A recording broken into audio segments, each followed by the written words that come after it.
नमस्कार किसान भाइयों, मेरा नाम अभिषेक राणा है और मैं साबिगढ़ चीनी मिल में असिस्टेंट मैनेजर केन के पद पर काम करता हूं। और हमारे साथ किरियावली गांव के फील्ड स्टाफ अनिल कुमार, जो इसी गांव में सुपरवाइजर के पद पर काम करते हैं। आज हम आपको किरियावली गांव के किसान रामवीर जी के खेत पर लाए हैं। इस खेत पर 11 मार्च में प्लांटिंग 0118 वैरायटी के साथ कराई गई थी ट्रेंच मेथड से,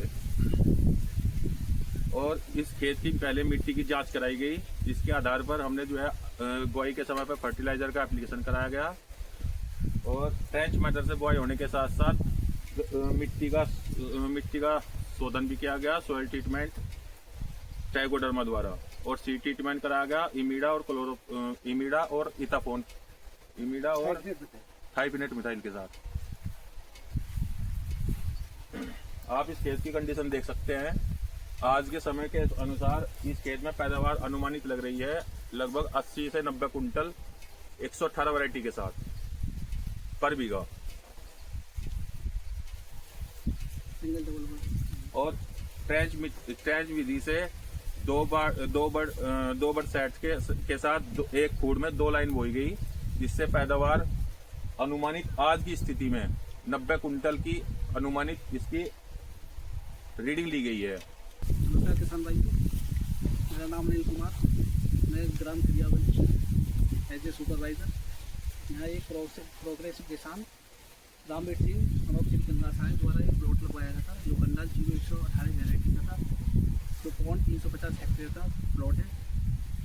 ये ट्रेंच मेथड से इसकी बुआई कराई गई थी। लाइन से लाइन की दूरी 120 सेंटीमीटर थी। खेत की तैयारी करते समय सबसे पहले खेत को ट्राइकोडर्मा का कल्चर तैयार करके खेत की तैयारी कराएगी।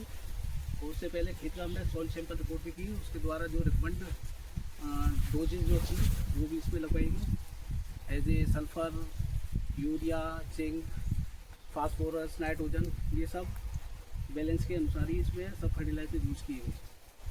इसके बाद जब हमने बुवाई करते समय गन्ने के टुकड़ों को सीड एवं सीड को ट्रीट कर तैयार कराया गया, जिसमें हमने इमीडा, क्लोरोपेट एंड थाइफिनेट मिथाइल दोनों का यूज़ किया गया। बुआई करते समय ये ध्यान रखेगा कि बर्ड की आँख ज़्यादातर ऊपर ही हो, लाइन से लाइन की दूरी, कोई भी आँख नीचे साइड भी दबाएगी, जैसे जर्मिनेशन इफेक्टेड नहीं है। उसके बाद मैं आपको बता दूँ, इसके करने के बाद इसमें हमने लाइन से लाइन की दूरी को बुवाई के समय तीनों का ये ध्यान रखते हुए किया गया।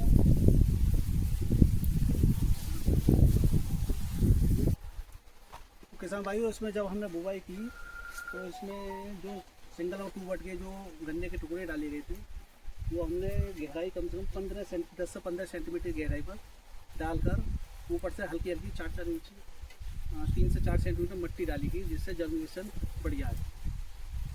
उसके बाद हमने इसमें इरिगेशन का जो टाइम पीरियड था, वो हमने फर्स्ट इरिगेशन इसमें 45 दिन पर करी। उसके बाद आवश्यकता अनुसार सिंचाई की गई। बात आती है टॉप ड्रेसिंग की। फर्स्ट टॉप ड्रेसिंग 45 दिन, सेकेंड 60, तीसरी 90 डेज के अनुसार इसमें fertiliser application urea and micronutrient मिलाकर यूज किया। इसके बाद इसमें आपको बताएं कि इसके बाद फिर हमने 90 दिन बाद एक फोलियर स्प्रे पैरासल्फेट NPK 1919 एंड फोलियर एप्लीकेशन में इसमें कीटनाशक में रॉकेट, फंगीसाइड एप्लीकेशन में थाइफिनेट मिथाइल, और भी इसमें इस प्लॉट में फोलियर स्प्रे के लिए NPK 1919 rocket and fungicide application में थाइफिनेट मिथाइल का यूज़ किया गया और फोलियर स्प्रे करा गया। इसके बाद इसको टॉप पावर से बचने के लिए इसमें 90 दिन बाद कोरा जल की ड्रेंचिंग की गई। ड्रेंचिंग करते समय ये विशेषकर ध्यान रखा गया प्लॉट में कि अधिकतर किसान भाई क्या करते हैं कि कोरा जल की ड्रेंचिंग करने के बाद तुरंत बाद ही पानी लगा देते हैं, जिसका किसान को पूर्ण प्रकार से उसका बेनिफिट नहीं मिल पाता है। अतः मेरा किसान भाई से अनुरोध है कि कोराजन की ड्रेंचिंग करते समय या तो मॉर्निंग में सुबह या शाम को ड्रेंचिंग करने के बाद अगले दिन नेक्स्ट सिंचाई करें, ताकि 10-12 घंटे वो कोराजन जड़ों को पर्याप्त तरह से अवशोषित कर सकें, जिससे कोराजन का पूरा बेनिफिट किसान को बेनिफिट मिलेगा। अब बात आती है अर्थिंग ऑफ की। अर्थिंग है इसमें पावर मीटर द्वारा मिल द्वारा सब्सिडी पर भी दिया जा रहा है। पावर मीटर किसान के लिए एक बहुत महत्वपूर्ण आवश्यक यंत्र है, जो टैंक विधि के लिए किसान के लिए सब बहुत लाभदायक है। इसमें अर्थिंग का कार्य किसान आवश्यक सुविधा के अनुसार कर लेती है। ज़्यादा लेबर की भी जरूरत नहीं पड़ती है और अपना समय से अपना पूरा कार्य पूर्ण कर लेते हैं। इसके बाद आपकी बात आती है क्रॉपिंग की। गन्ना बंधाई में जब गन्ना हमारा जून जुलाई के माह में जब बरसात का आगमन होता है, उस समय सबसे बड़ी गन्ना की गिरने की दिक्कत ज़्यादा आती है। तो इसमें समय अनुसार अगर किसान भाई गन्ने की बंधाई समय अनुसार कर ले तो उसमें गन्ने में बहुत पैदावार अधिक देखने को मिलती है। सबसे पहले क्रॉपिंग का कार्य हमने इसमें जुलाई के फर्स्ट वीक से प्रारंभ किया और आप देख रहे हैं किसान भाई इसमें 4 बंधाई अब तक लग चुकी है गन्ने की और प्रत्येक पूर्ण तैयार होकर खड़े हैं तैयार। अब आप देख रहे हैं गन्ने की हाइट मेरे दिमाग से कम 220 से लेकर 225 सेंटीमीटर तक इसकी गन्ने की हाइट हो चुकी है। और आपको बता दूँगा इसकी घट के बाद ऊंचाई भी करीब 9.5 से लेकर 9.5 सेंटीमीटर के करीब इसकी घट है। और मिनिमल केन की बात करें तो कम से कम एक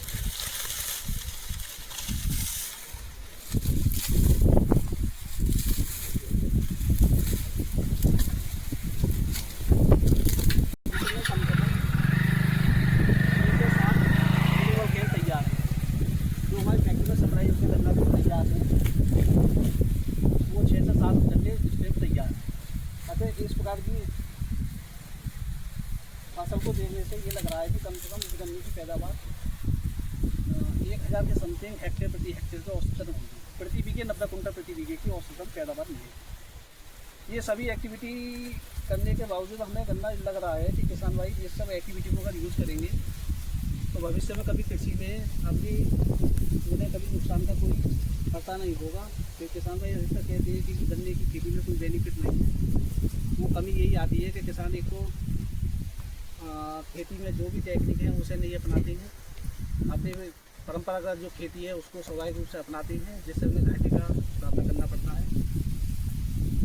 इस प्रकार की अगर किसान भाई सभी एक्टिविटी अपनाएं तो भविष्य में मैं तो मानता हूँ कि कभी उन्हें कभी नुकसान का कारण बन सकता है।